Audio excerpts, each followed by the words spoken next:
બનાસકાંઠા જિલ્લાના ગ્રામ્ય વિસ્તારમાં ચાલતી અધિકારીઓની મનમાની ક્યારે થશે બંધ? કાંકરેજ તાલુકાના ઉમરી ગામે અરજદારની રજૂઆતમાં કોણ કરાવી રહ્યું છે રૂકાવટ? આ બાબતે ઉમરી ગ્રામ પંચાયત સરપંચ અને તલાટી તપાસ કરી કોણે આપી બાંધકામ કરવાની પરવાનગી? જ્યારે આ બાબતે અરજદારો તલાટીશ્રીને પૂછતા કરી રહ્યા હતા ગલ્લા તલ્લાના આભરખા. આમ ગરીબ માણસો માટે પંચાયતની સંપત્તિને નુકસાનમાં ફસાવાના અનેક કિસ્સાઓ છાસવારે બનતા હોય છે. ત્યારે આવા લાગવગના જોરે દબાણકર્તાઓને કાયદાના પાઠ ભણાવવામાં આવે તેવું અરજદાર ઈચ્છી રહ્યા છે. ઉચ્ચ અધિકારી શ્રીના આદેશ અનુસાર તપાસનો સમય પતી ગયો છતાં આજે પણ ન્યાય ના મળ્યાનું થઈ રહ્યું છે રટણ. કાંકરેજ મામલતદાર શ્રી અને તાલુકા વિકાસ અધિકારી તપાસ કરી આવા લોકોને કાયદાના સકંજામાં લે તેવું અરજદાર જણાવી રહ્યા હતા. અહેવાલ રામજીભાઈ રાયગોર, બનાસકાંઠા. નામ કાંતુભા મફાજી વાઘેલા, રહેવાનું ઉમરી, અને ઓગણવાડી અમારા જોડે 3 નંબરની ઓગણવાડી છે. એની બાબતે હું અરજી 3જા મહિનામાં આલી, પણ એનો કોઈ નિકાલ હજી તલાટીને સરપંચ કરતા નથી.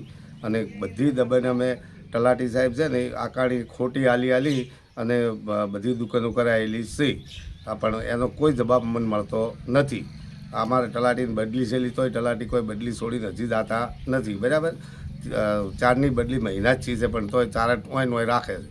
બીજા તલાટી આવ્યો તો અમારે ગોમ પેલા આપણે ભાઈ ચિયું ગોમ હતું આ રહ્યું ને લાખણી નહીં એટલે આ ગોમ રહ્યું કે આ મેળો ભરાઈ લાકડાહાડનો તલાટી દેહી સાહેબ આવ્યો તો એને ચારે ટાળ્યું નહોતું.